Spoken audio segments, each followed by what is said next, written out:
Hello everyone, welcome back to my channel. आज इस video में हम लोग समझेंगे कि 12 लाख की इनकम तक आपको कोई टैक्स नहीं देना फॉर फाइनेंशियल ईयर 25-26 के लिए। करंट ईयर के बजट में 12 लाख की इनकम तक कोई टैक्स नहीं देना, ये अपडेट आया है। न्यू टैक्स रिजम के लिए जो स्लैब्स है वो चेंज हो गई है। समझने के लिए कि 12 लाख पे टैक्स क्यों नहीं भरना, उसका हमने एक एग्जाम्पल लिया है कि 12 लाख की इनकम तक टैक्स इसलिए नहीं लगता बिकॉज टैक्स रिबेट जो है 87A में वो 60,000 रुपये कर दी गई है। उसका मीनिंग ये है कि अगर आपकी टैक्स लाइबिलिटी 60,000 रुपये आती है तो आपको 60,000 रुपये देने की जरूरत नहीं है, उसके ऊपर आपको रिबेट मिल जाएगी और आपकी टैक्स लाइबिलिटी जीरो हो जाएगी। अब यहाँ पे अगर आप सैलरीड एम्प्लॉई हो तो आपको 75,000 रुपये का एक्स्ट्रा डिडक्शन मिलता है। तो आपकी अगर सैलरी इनकम 12,75,000 है तो उस पर भी आपको कोई टैक्स नहीं देना। सो यहाँ पे बेसिक एग्जाम्शन को 4 लाख कर दिया गया है 3 लाख से। सेकंड 87A की जो लिमिट है वो उसको 60,000 कर दिया गया है। स्टैंडर्ड डिडक्शन आपका 75,000 हो गया है और एनपीएस एम्प्लॉयर कॉन्ट्रीब्यूटेड डिडक्शन वो सेम का सेम है।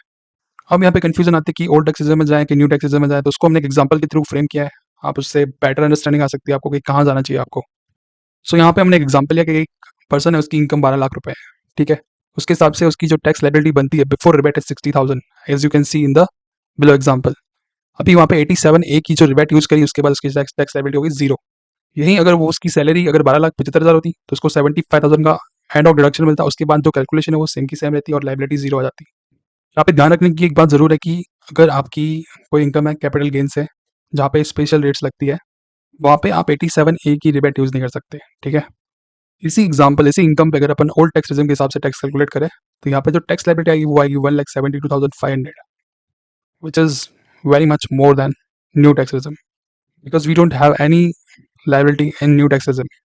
यहाँ आप एटीसी, एटीडी और होम लोन इंटरेस्ट के अंदर डिडक्शंस ले सकते हो, उसके बाद भी आपको कुछ ना कुछ टैक्स पे करना ही पड़ेगा। So it's better to choose new regime if your income is 12 lakh.